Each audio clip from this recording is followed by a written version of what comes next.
Yes, I just love our library, and thank you, librarians, for all you've done for me and for our family. I was shocked.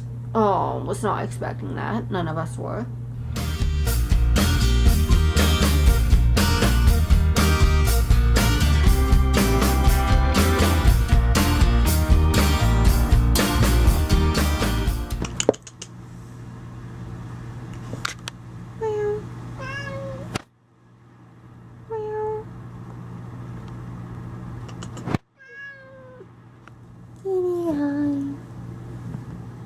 Oh, sweet boy.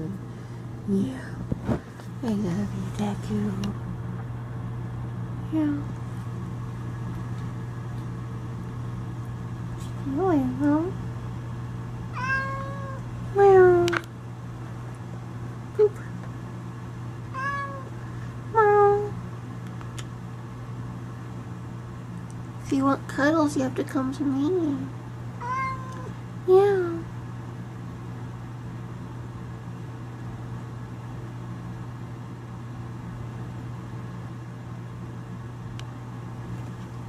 Happy Monday, peoples! I'm really happy it's Monday. I know most people hate Monday, but I'm happy. Because I've heard back from some of my clients I've been waiting to hear from, and that's relief because I'm just starting out the freelance thing, and I have not been actually paid yet, and so it's a relief to hear back from them. And I'm really excited to get some more work done to get paid. So yeah, I've been waiting the weekend anxiously, so I'm very happy. And I have my two kitties with me. As you can see, there's Deku on my bookshelf knocking over my figurines, and there's Hunky Buddy.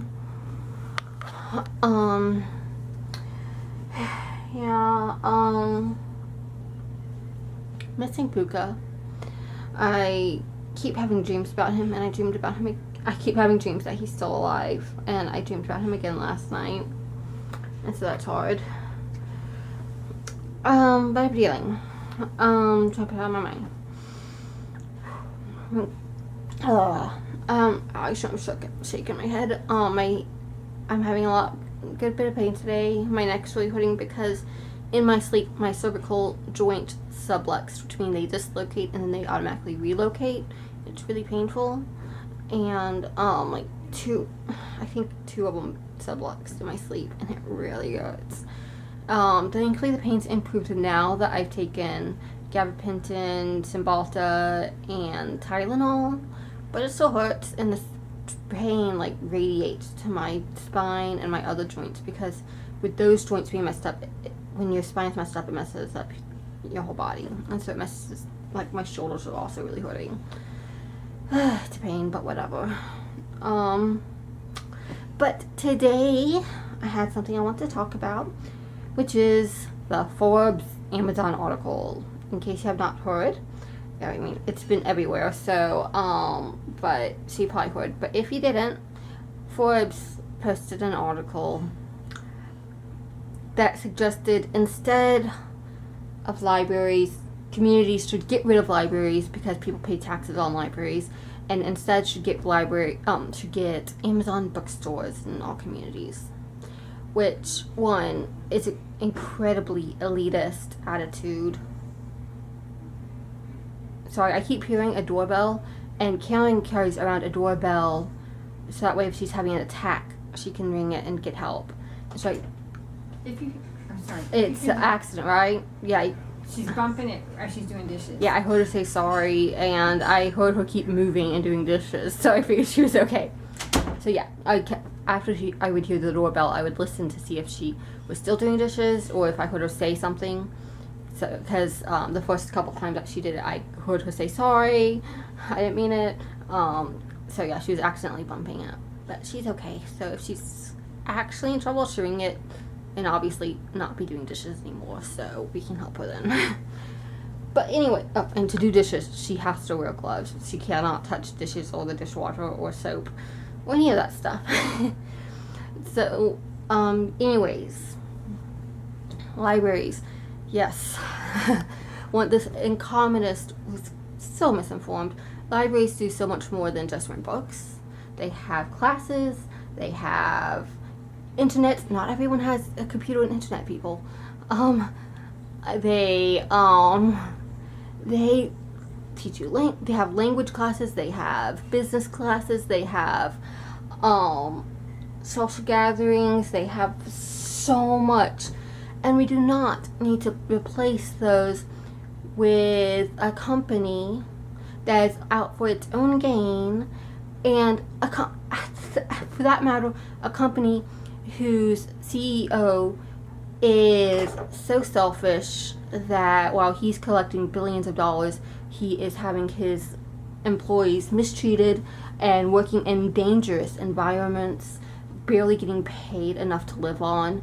It's terrible. He is so selfish and greedy that he's racking in billions of dollars he doesn't actually need. No one needs that much money, and mistreating his employees. It is unforgivable the way he treats his employees, really. And so, I mean, okay, I don't think anyone gets past the point of forgiveness. I think anyone, if they truly repent and ask God for forgiveness, will be forgiven. What I mean by unforgivable is that if he continues these actions, it's not forgivable for him to continue these actions and to be unrepentant. So that's what I mean. If someone completely turns their life around and does right, they can be forgiven. But if someone isn't seeking forgiveness, isn't seeking to do the right thing, isn't making amends, they shouldn't be forgiven unless they do the right thing. That's what I mean. Just a little clarifier out there. So, yes, the way he's treating his employees is unforgivable, and it is wrong. And we do not need to replace a public library system that helps countless people with low income, who are impoverished, who need this assistance. Growing up, we were homeschooled. We got so many books from the library. Right now, we have medical bills. We can't afford to go buy 300 books a year because, I mean, seriously, we each read up to 100 books a year. So, yeah, we can't afford to do that. Seriously. And they do so much. They're friends with the librarians. They help us get knowledge. They help us so much. And they help. It is so. It is so short-sighted, and it just shows that this guy, a communist who wrote this article, has his head in the clouds. He doesn't think about poor people. He doesn't think about people who are different from him. He doesn't step foot in a public library because he's rich enough where he doesn't need to. And he doesn't care about those who aren't like him. And the library just means so much to me. The librarians, I go in there. I can't go in there often. I can only go in there every few months because of my health. But my mom will go and pick up books for me that I order in. For people who, the library will send books to your house if you are too sick to go to the library yourself. I don't do that because my mom can pick the books up and return them for me. But the library will do that for you. So that way even people who are housebound and can't get help can still get books. And they have ebooks that you can get. They have a lot of online resources you can get. And it is amazing. I love our library. And to think you could replace that is so short-sighted. And yes, I just love our library, and thank you, librarians, for all you've done for me and for our family. Hi guys, yeah, it's been a super long time. It has been a day, and one that I've not really been able to film. So, yeah, it caused quite a bit of anxiety because, well, it's not easy watching Ken going to anaphylaxis and going to the ER, and it really causes a lot of anxiety, and we worry about her and try to take care of her as best we can. When you're used to dealing with a stressful, difficult situation, you kind of get in a game mode, basically a mode where you just you get into doing it, you have to get it done, and so you do it and you get through it. But then when something new gets thrown in, it's harder to deal with it, just because it's not what you've been dealing with, even though it's just as hard as the other thing. Yeah. So Mama went into anaphylaxis, guys. I was shocked. Was not expecting that. None of us were. Mama was feeling really sick all day yesterday, and she kept reacting to stuff. I didn't film yesterday because I decided to take Sunday off because I didn't have any work anyways, and I was exhausted, so I took the day off. But she was feeling really bad all day, and she said she was resting all day yesterday, and she thought maybe it was Dawn dish soap, and so she decided when she had to wash the dish off not to worry about it. She figured today to test it, she figured if she reacted, she could just take some Claritin and she would be okay. She was wrong. She was not okay. She had trouble breathing. She started coughing, which is what you can do when you're going into anaphylaxis. Her throat and tongue started stinging and itching. Her lips were swelling, going a bit blue, and we asked to look at her tongue, and her tongue was swelling. So we had to administer an EpiPen to her, because Benadryl and Zantac and Claritin, all that was not helping. So we had to administer an EpiPen and call 911. And she had to go to the ER. And Kelly couldn't go in the ambulance with her because this ER has insurance has a policy where only someone who can ride along if the patient's under 12, if the patient can't communicate, or if they're over a certain age. And so Kelly couldn't ride along in the ambulance with her. But Daddy, of course, took off work immediately and headed home, and him and Caroline went to the hospital with her. Met her there. And so they gave Mama prednisone and Benadryl orally. And that helped calm it down, thankfully. Then a couple hours later, she was getting blood work and all that. And they were keeping an eye on her because often in anaphylaxis you can have a secondary reaction, which they always watch Caroline for too. And usually they have to watch you for at least 4 hours for a secondary reaction. And well, Mama had a secondary reaction. And so that time they gave her IV Benadryl to help with it. And so, yeah, she just wasn't doing well. But thankfully, after getting that secondary reaction under control, she did improved, and she was able to come home.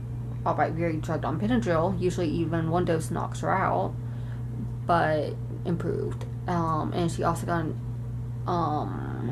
she also took albuterol to help with the breathing, which helped some. But she was still having problems because her tongue was swelling earlier. But anyways, the doctor at the ER gave her a prescription for prednisone, so Daddy can fill that for her tomorrow. And yeah, thankfully she's able to come home. I hope she's okay. This is another reason why you might want to follow us on social media, because you'll get the news as it happens. But yeah, it was a long day and stressful. I was like so stressed because I was not used to this. I was not expecting this. And yeah, I just woke up from my nap and I was told Mom was having an attack. And I was like, wait, what? And the ER guys, the EMTs who came in the ambulance were shocked too. They came killing the high five because it wasn't her today. Like, oh wow, it's not you for once. And so, yeah, it was a day. And while they were gone, I did what I could in the kitchen. I'm thankful that I'm continuing to get stronger post-sinus infection. And so for the first time in months, I was able to wash dishes. And for me, baking is therapy. And so I baked whoopie pies. I altered the recipe for the chocolate ones that I've always made. For years I've made this recipe, and I altered it and made them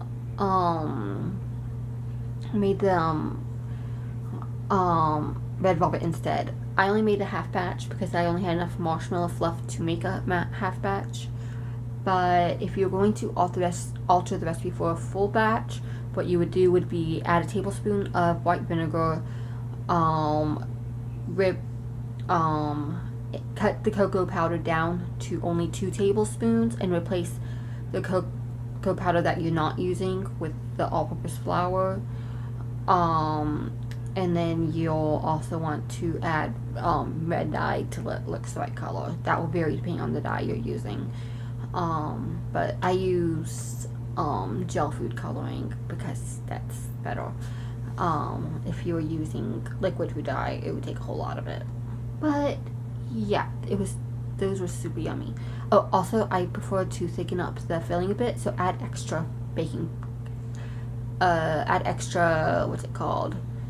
extra powdered sugar if you want to make it. I'll link the recipe down below and just make those changes. But yeah, they were super yummy. I'm really happy with them. And I packaged one for Daddy to take to work tomorrow, so hopefully he'll enjoy that. I've spent the evening resting and going over an ebook I have to review for work. So yeah, I've gotten 71% through it now, so I should finish it tomorrow or the next day, depending on what other work I have. But Mom is resting, which she much needs, and we're gonna make sure she continues to rest for the next few days, at least. She needs to recover. But I'm just thankful she was okay. We were all worried. So yeah, it's been a day, and I would usually film, like, y'all know I'll film, like, I'll put the camera on the bookshelf and just let it film while we do what we need to take care of Caroline when she's having an attack. But with this, it shocked me so much. I'm not used to, Mom's never gone into anaphylaxis before, that I didn't even think to film. We were too busy trying to run around getting everything ready, because Mama, when we go to the ER, Mama goes with us as our advocate, and she makes sure we have all the stuff we need. She makes sure we have the doctors know all the medical information. But in this case, she needed us to be her advocate, and she needed us to get anything she might need together to take to the hospital with her. And so we were all like, everything was upside down, and so yeah. So no video of that today, but y'all can imagine what it was like, whatever. But yeah, I'm going to bed early though, because I am worn out. It's been quite a day. I overworked myself in the kitchen earlier because I thought I wasn't pushing myself too much, and then I couldn't tell how much I had over pushed myself until I sat down. And like, for hours I couldn't even hold my phone, and so I was just reading to read the book. I had to pull it up on my laptop, because I've been reading on my phone. I'll just hold my phone and flip the page, because on the Kindle app, but I couldn't hold my phone, so I pulled it up on my laptop, and all I had to push was the next key, arrows to flip the page, and so I was able to do that, thankfully. But yeah, I wore myself out too much, so I'm going to bed, and I'm going to recover, hopefully, and hopefully I won't dislocate my cervical joints in the night like I did last night, because my neck, even though they relocated them right back, it hurts so much today. Like, I keep getting to, like, I can move my neck right now, but that's only after using the TENS unit on my shoulders. You can't use the TENS unit right up your neck. You can't use it up your neck because of your, it wouldn't be good if you had it too close to your brain because it's electricity. But the cervical joints that were bothering me were at the base of my neck anyways, and you are able to do it on your shoulders. So I did it on my shoulders, and that helped. So I did the TENS unit for a few hours, and I took Tylenol, and I took my gabapentin, so that helped. But I'm just hoping it doesn't do it again tonight in my sleep, because for a while I couldn't move my neck, and I was like stuck like this. And if I tried to move it, because if I would forget I shouldn't move it, it was in so much pain. But yeah, I'll stop rambling because I need to get some sleep, and because I'm just ramble when I'm tired. So yeah. But thank you guys for watching. Any prayers or kind thoughts towards Mama and her recovery would be appreciated. And thank you for watching. If you enjoy this video, please give it a thumbs up. It does help us because it helps the YouTube algorithm get it into people's news feeds who would also be interested in it. So maybe more chronically ill people would find it, which would be epic. Want to connect with as many chronically ill people as possible, and also just raise awareness of chronic illness. But anyways, if you want to watch more videos like this, subscribe or click the bell if you want to be notified whenever we post a video. So I didn't post one today, but obviously today did not go as planned. So I'll try to get this one up and Saturday's up tomorrow. But thank you for watching. Good night and bye. Oh, and here's a kitty for you.